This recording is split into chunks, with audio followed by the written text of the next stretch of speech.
Hello everybody, welcome back to the channel. So within today's video, we are going to be discussing what Xavi Hernández has done in this season that has been so impressive, because there has been a certain stat that has been placed out after Barcelona did beat Atletico Madrid, and I want to defend what Xavi Hernández has been doing this season. So it is going to be a very long talk, and then later in the video, we're also going to be talking about Benjamin Pavard, who is one of the right backs or center backs of Bayern Munich. So this is going to be a very interesting video. I want you guys to really pay close attention to what I am going to be saying for both of these topics, because again, it's very important for us to understand. So like I've said, these are going to be the stats, and I'm going to leave this picture here because I want to stay here and I want you guys to again understand what is actually going on here. These are stats that is showing you what a coach did for FC Barcelona after a total of 16 games and how many points they have won. This is also going to show you that this team in this season had Messi or they did not have Messi. So let's begin with the first season, which is the 2018-2019 season. Ernesto Valverde won 34 points after 16 matches in La Liga, right? This is only for La Liga matches with Messi. We move on towards the next season. Valverde wins 35 points, 1 point more than the previous one after 16 La Liga matches with Messi yet again. We go on to the 2020-2021 season where Ronald Koeman came in and he had Messi just like Valverde, and he has won a total of 28 points after 16 La Liga matches. So you can see that there is a huge drop of points compared to Ernesto Valverde. Kind of does show you that Koeman did not have it very easy in the first few matches, and it shows you his level as a trainer. Let's move on towards the next season, which will be the first season that Barcelona did not have Lionel Messi, and you can see that Koeman has taken a hit, a massive hit by the way. He has lost 4 points from the previous one, and he has only won 24 points out of 16 La Liga matches, and again, this is without Lionel Messi. So you can see this is probably the reason why Ronald Koeman said we can't win anything with this FC Barcelona team without Messi. We can't really be effective and blah blah blah. We were talking about that before, and we're like, how can you say that? How can you not believe in your own players? And you can see that the stats were showing that. So if anything, I would probably expect Ronald Koeman to say, you know, even though we don't have Messi, we can still do it with these players, and maybe that probably would have given the players more confidence to perform and maybe even win more points after 16 matches. But that was basically it, 24 points in 16 games, which is very, very sad. We go on to the next season, which is the season that we are in currently, and that is where Xavi Hernández does get introduced, because look, this is going to be another season where Barcelona do not have Lionel Messi, but instead of achieving 24 points like what Ronald Koeman did, he almost did double that. He has won a total of 41 points after 16 matches. What an upgrade that Xavi Hernández has done. Like if you were to compare it to Ronald Koeman and Ernesto Valverde. Ernesto Valverde, let's remember what he had and the type of team he had back in the 2018-2019 season. They had Messi, they had Luis Suarez, Jordi Alba, Busquets,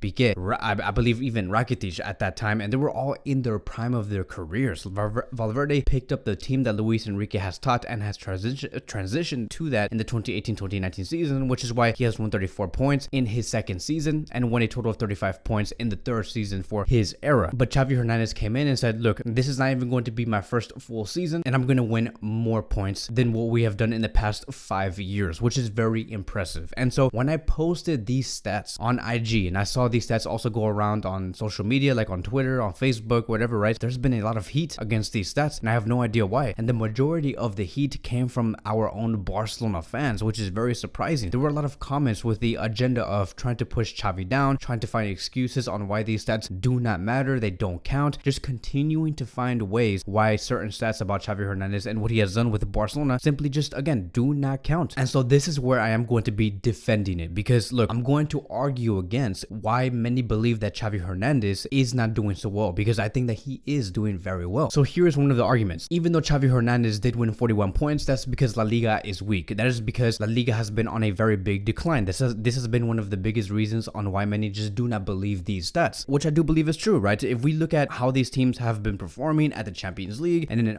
in other European competitions, you can see that yes, we have seen less Spanish clubs in the Champions League, and especially over the past 4 years. But here is another thing that I would say. If we just focus on this season alone, which is the season that Xavi Hernández is in and is considered as a first full season for Xavi Hernández because the previous one just did not count. If we look at just this season alone, you would understand that there has been many teams in La Liga that have been very, very impressive. And for Xavi Hernández to still come out in first place within this specific season, because I understand that that's 4 seasons, La Liga teams have not been that impressive, but in this specific season, the fact that Xavi Hernández Hernández is in first place is again very impressive. Let's look at Real Betis. Real Betis looks stronger than ever, led by Pellegrini, playing in a very beautiful way on the pitch. You look at Villarreal, who is led by, I don't know if you guys remember, Quique Setién. They have just beaten Real Madrid, and Villarreal look very, very powerful. You can look at articles and stats and analysis regarding Real Betis and Villarreal and how much of a season they are having. And it's funny, right? Because now that I think about it, now seeing that Villarreal has beaten Real Madrid, it just shows you that there is a big difference between La Liga and the Champions League.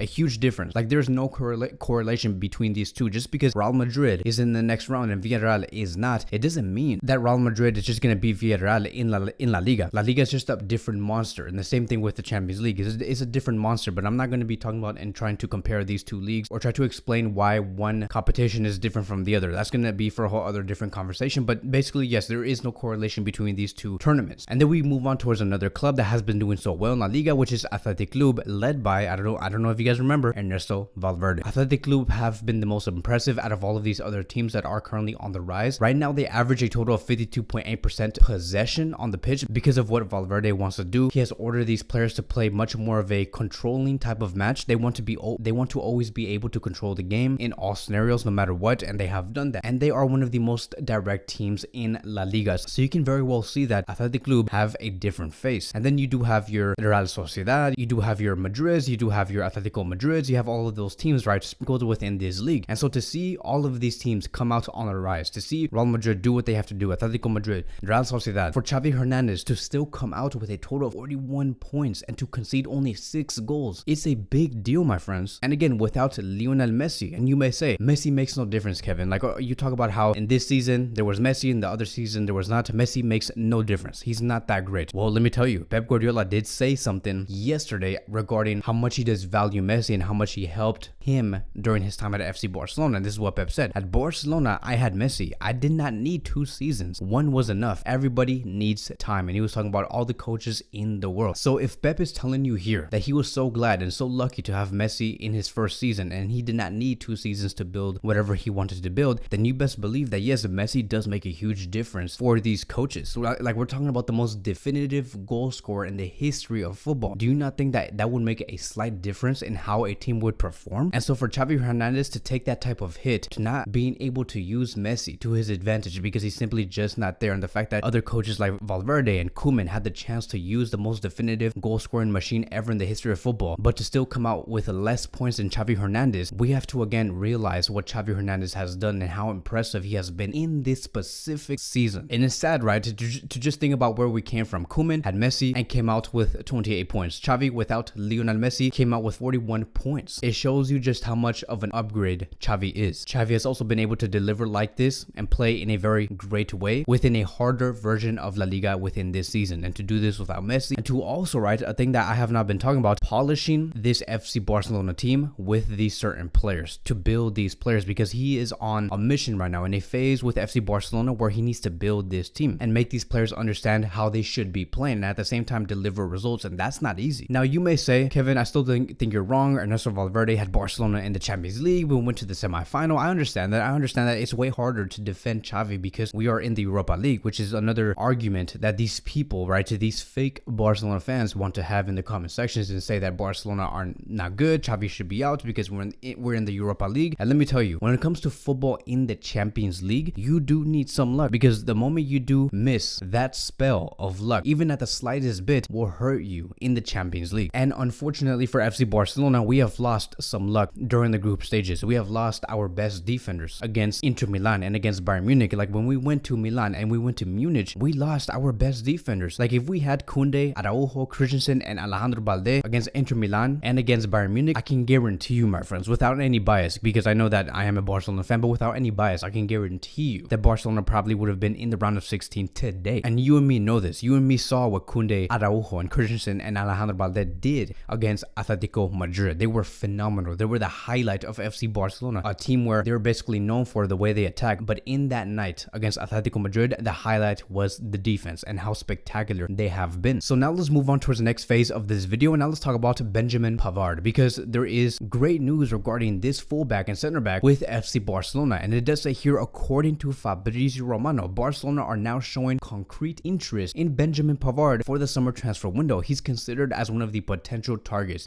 and it depends depends on his conditions, like what Pavard thinks about moving to FC Barcelona. And then he continues to say that Pavard's contract expires in 2024 and contacts with Barcelona already took place, according to many sources within the German press. So this is very interesting because I do think that Barcelona and Bayern Munich will make this move happen to welcome Pavard into this Barcelona squad. It's only going to upgrade this squad by even more, and I would say I would give it an 85% chance that this will happen, mainly because Pavard has always been a fan of Barcelona. His dream club is FC Barcelona, and Bayern do not want to lose and let go of this player for free because his contract does expire in the summer of 2024, which means that the only way they could sell Pavard for some sort of profit would be in the summer of 2023, which is where Barcelona are going to go in and really welcome a lot more players. Now here's the thing, and here's the biggest twist. Pavard has said, and there's been many sources also claiming that he wants to play as a center back moving forward in his career, not as a fullback. Barcelona, on the other hand, are looking to sign a new fullback, and they do think that Pavard is the solution towards their fullback problem. Why? That is because defensively he is so great, and offensively when it comes to the passes attempted, he is better than 99% of the players in the top 5 leagues. When it comes to pass completion rate, he is better than 98% of the players in the top 5 leagues. When it comes to progressive passes, he is also 98% better than all of the players in the top 5 leagues. When it comes to interceptions, again, 98% better than all of the players in the top 5 leagues. We can go on and on, right? You look at the aerial duels won, he wins a lot, and he is better than 95% than all of the players within the top 5 leagues. So his quality is undeniable. And again, Pavard wants to play as a center back, but I do think that Xavi Hernández is going to communicate to this player and convince this player that he can become the best fullback in the world if he does trust him. Very similar to what happened with Jules Koundé. Same thing happened with Dembélé, to convince these players that they can become the best in their position. The same thing could go with Pavard. And now that I think about it, I feel like Xavi Hernández is looking for another Koundé, right? A player that can play as a center back and as a fullback, because I think that it will be very beneficial for FC Barcelona. Because if, let's say for example, Koundé, Araujo are starting in the center back positions, and then you have Pavard on the right back, and then you have Alejandro Balde on the left. If one day Araujo gets injured or Koundé gets injured, great, that's fine. Put Pavard in the center back position, and then add, let's say for example, Arnau Martinez in the right back position, and then you would not have a single problem moving forward. Or maybe you can have Pavard with Christensen as a center back duo, and then just move Koundé on the right back position. You see how like it adds much more flexibility and many more scenarios for FC Barcelona. And the same thing happened with David Alaba. I do not know if you guys remember, but David Alaba was trying to become a full-time fullback with Bayern Munich. There was like some sort of sporting issues. He has also told Real Madrid that if he were to go to Real Madrid, he wants to play as a fullback, not as a center back. But Real Madrid did their job on convincing this player that he is a great center back and he can become the best in the world as a center back. And now he's playing center back with Real Madrid, and he's no longer playing as a fullback sometimes. And the same thing again can go on with Pavard and FC Barcelona. It's just that Xavi Hernández needs to convince this player that he can become the best in the world in his position, and there are going to be times in the season where he can have that chance to play as a center back. So that will be wrapping up today's video. Thank you guys so much for watching, and I will see you guys in the next one.